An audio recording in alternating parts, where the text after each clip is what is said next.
On this Deadpool negative, sorry again taking so long to come back, but I want to come back with something good or interesting. And when I spent a half hour of your life talking about Scott Grimes acting, have you peaked? But no, I'm gonna to start today with a real quick one. It's just an interesting little curio I found recently. Once again, I purchased this at Comic Universe in Folsom, PA, on McDade Boulevard. They were basically they're planning a little remodeling of the store, and they're offered a box of trades for 50. And I finally read Cosmic Odyssey, and let me tell you, that sucks. But anyway, there was one thing that I never really read that I've always kind of wanted to, even though, and it's this Tron, the original movie adaptation.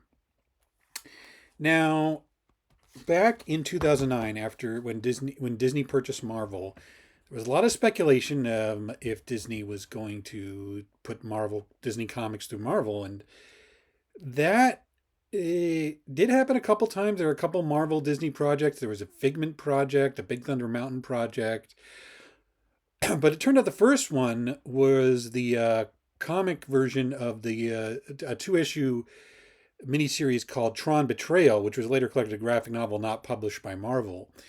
And that was meant to set up the events of Tron Legacy, which I'll just say I'm a huge fan of Tron. I'm a huge fan of Tron. Last time I watched it was this past Christmas Eve, and I watched it the same day I watched Rebel Moon. And I would say 1982's Tron has more imagination, heart, and humor than anything in Zack Snyder's Rebel Moon, despite Herculean efforts by Zack Snyder to do whatever he was doing in that movie.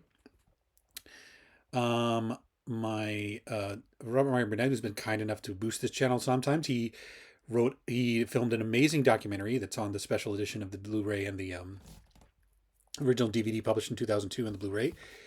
I highly recommend it. But it's what I liked about Tron. The first thing I always liked about Tron was just when I was little, like it was a heroic story where the hero just didn't really have a journey. He just wanted to get evidence to prove, well, that his video games were stolen from him.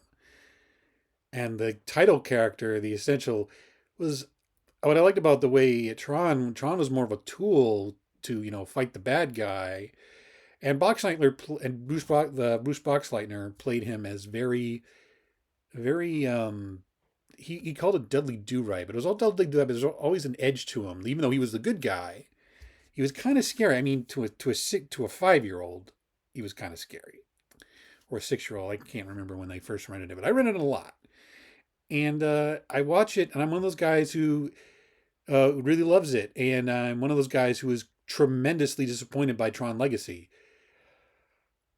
You don't because you don't hire guys who wrote for Lost to write a sequel to Tron, and then they turn it into another story about a deadbeat dad and his son. And second of all, they also created Tron Uprising, which was exactly what I wanted out of a Tron sequel. So, and now we've got Tron Ares, which that's a blank to me. Like, I've seen really great Jared Leto performances, and I've also seen really bad ones. And I don't understand in the aftermath of Morbius why people want to build a film around that guy. But we're not here to talk about that. We're here to talk about this because it's such an interesting curiosity. And first of all, it's written. Now, Marvel used to do adaptation movies like back in the day all the time. In fact, one of the first Marvel comics I ever read was a really beautiful looking adaptation of 2010 written by Mark Damanis. Of course, he would write that. With artwork by Larry Hama and Joe Barney on on pencils and layouts, and amazing, beautiful Tom Palmer finishes. I really wish I could get that in a collected form or an album or something. It was only 2 issues, and they published in those magazine formats I don't like. And there were some weird ones because they would what's funny about a lot of these, like they were caption heavy. I mean, because they hired Bill Mantle to write half of them. There's an interesting Archie Goodwin, I believe it's Archie Goodwin, Al Williamson adaptation of Blade Runner that's just caption heavy because they're describing so much. And like to see Bill Mantlo try to pound something like The Adventures of Buckaroo Banzai into a 2 issue, like an action-packed narrative. It's a quite a sight. It's quite a sight. Also, they hired Mark Teixeira, who can't draw thin guys. He can't draw slim guys. He can draw thin guys, but he can't draw slim guys to save his life. And yeah. But anyway, what I noticed about this, it's Peter David, but his strength is usually in dialogue, and he does write narrative captions. But there's a lot of narrative captions in this one, and like it starts like, "Do events transpire for no good reason? Things just go wrong and mishaps wash over you. Inevitable as the tide. Or is there a grand destiny, a scheme of things that unfold according to master design, created by an unseen, vast, unseen being that we can only imagine? If it's the former, then Kevin Flynn is the wrong place at the wrong time. If it's the latter, then Flynn is just doing what his creator designed him. He's no different than any other program." Because he futzes with the timeline of the comic, excuse me, of the movie. He starts, the first page is Kevin Flynn getting zapped into, because I'm not going to go over the entire plot of the film, getting zapped into the computer world, and then it starts with the actual opening scene of the film, which is a arcade player in the real world reflection. As a kid, now that I'm older, but as a kid, I was like fascinated, like, wow, what if inside the computers, like he just keeps flipping back to the, telling the story and then intercutting with this, which I suppose was a way to make it look stronger, but I don't know, it doesn't quite, actually it winds up kind of being more confusing a little bit. What's interesting is the artist is a guy named Mirco Pierfredici. Now, he did a lot of stuff for Marvel about 10 years ago. I always find he was interesting. He did a lot of photorealistics. Well, that's kind of ironic given what's in this comic. Studiously avoids likenesses of the actors. But he also interesting. I believe, yeah, he's credited as the artist, and there's no colorist credit, so I assume he colored it himself. And I always thought he did a really weird, kind of photorealistic, kind of interesting figure work. I didn't love it, but I always found it interesting. Like he did Dark Avengers. He did Dark Avengers. He did an issue. His longest run was like, I believe, the last couple issues of the Matt Fraction Defenders, which if I get the trades of that, I should talk about someday. But mostly he just did fill-ins for books like Dark Avengers. He was one of the roulette guys on that last couple issues of Iron Man 2.0, the Nick Spencer War Machine comic that was kind of a disaster. But I really always liked his artwork, but he kind of disappeared from like comics after doing a couple jobs for Marvel. I actually met him, I believe, in 2014 at a Wizard World here in Philadelphia. Really nice guy.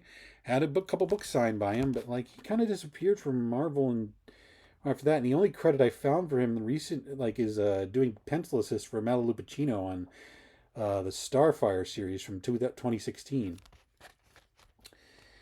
And so again, like it's just fascinating that like Peter David does a lot of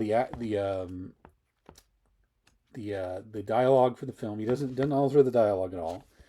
I mean, I would argue that Tron is a bit difficult to understand at first. You have to like really understand what exactly time context is going on. And, like, no, they give plenty of these captions give plenty of context. And I love this, and it's kind of weird because I hear Kevin Flynn knows shame, and he realizes even though he's a man or user creator, in many ways he's less of a man than a collection of bits and circuitry called Tron. Well, Tron is just powerful. Like he's just Peter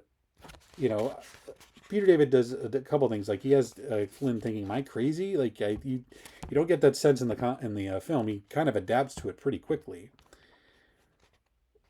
But again, like you can't really tell the film story in what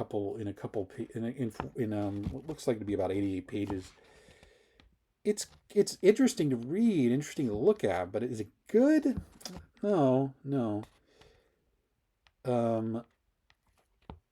mean, it's just difficult. Like a lot of these adaptations. I remember there was a Rock and Rule adaptation that just used stills from the film and had Bill Mantlo do dialogue over this. So it's just interesting. As a fan of the film. Now, again, Pierfredici studiously avoids likenesses. I mean, Dillinger looks like Dillinger looks kind of different. From panel to panel, like there's like, this is how he draws Dillinger in when Flynn's telling his story of how his stuff got stolen. You see a little like goatee. Come on. Yes, Dillinger's a bad person. This is how Dillinger kind of looks at another page. And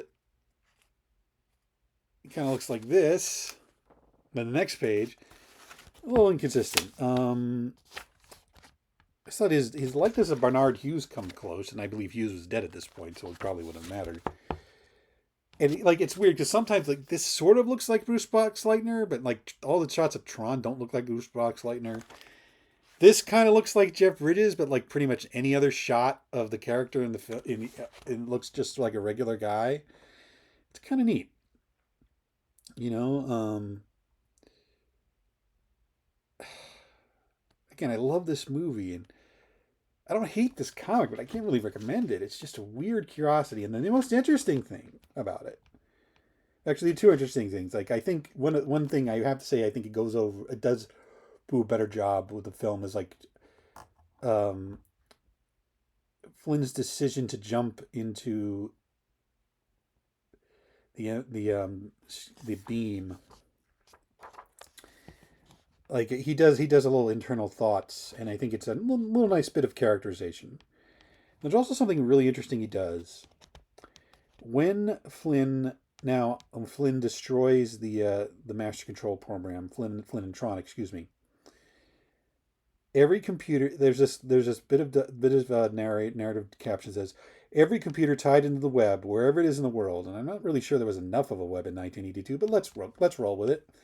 Almost immediately, everything resets seemingly by itself, because everything crashed at once, which is not indicated in the film. Nations point fingers at each other. Congressional hearings are held. Hackers everywhere take credit for it. No one knows what the hell happened. No one, except this guy. And then it says, and when the computers came back online, it came up everywhere. On Dillinger's desktop, on every home computer, and every computer of every reporter in the world. In 1982. So what this is, of course, you know, again, I'm not going to explain the whole plot. The Dillinger's evidence that the evidence that Dillinger stole the Space Paranoids and the other video games from Flynn. And I actually was kind of curious about this. I looked at an earlier draft, the earliest draft I could find, and that doesn't happen. I mean, the internet wasn't exactly a thing in 1982. I think it's just a bit of narrative, as if he was trying to justify everything, maybe? Because what happens in the script that I read, like, Flynn just grabs the evidence. He meets up with Alan and Lori, and he just says, "Hey, check this out!" Like, and he's like, "Yeah, this is it. This is the evidence." And then he's like, "I don't think I'm going to ever be playing video games again." Wacka wacka. So yeah, again, it's a weird read. It's just like, why did they feel the need to make this? I mean, the Tron Betrayal comic is not very good because it doesn't really tell you anything that it's gonna probably it's out of print now. It's gonna stay out of print because the writer got Me Too'd. But it doesn't really do anything. It again, like, you meet Flynn's wife and she's just, "Oh, I love you, Flynn," and then she dies between issues because moms. Like, it's like, I can't, like, you had 28 years to think about a Tron movie. And it's about a guy who's got abandoned by his dad. And also Garrett Hedlund's terrible in that role. And which is a shame because I watch him on Tulsa King. He's a completely different actor. He's much, much better. Yeah, so if you're a fan of Tron, maybe take a look at it. It's weird. It's just like, I felt the need to talk about it because, like, I just can't believe it exists. This is a Greg Land cover. There's a Salvador LaRocca cover. There's also like about like 20, 30 pages of Peter David's original script in the back there. This entire script for issue 1, which is about 32 pages. So again, if you're a Tron fan, if you got your curious mind, pick it up. But otherwise, I really can't recommend it because it's really just a curiosity for fans, and I'm a fan, and you can like that film and not be a fan of it. But once again, and if you haven't seen Tron, like, why the hell did you click on this video? Anyway, I will talk to you later, and I got other stuff coming down, so bye.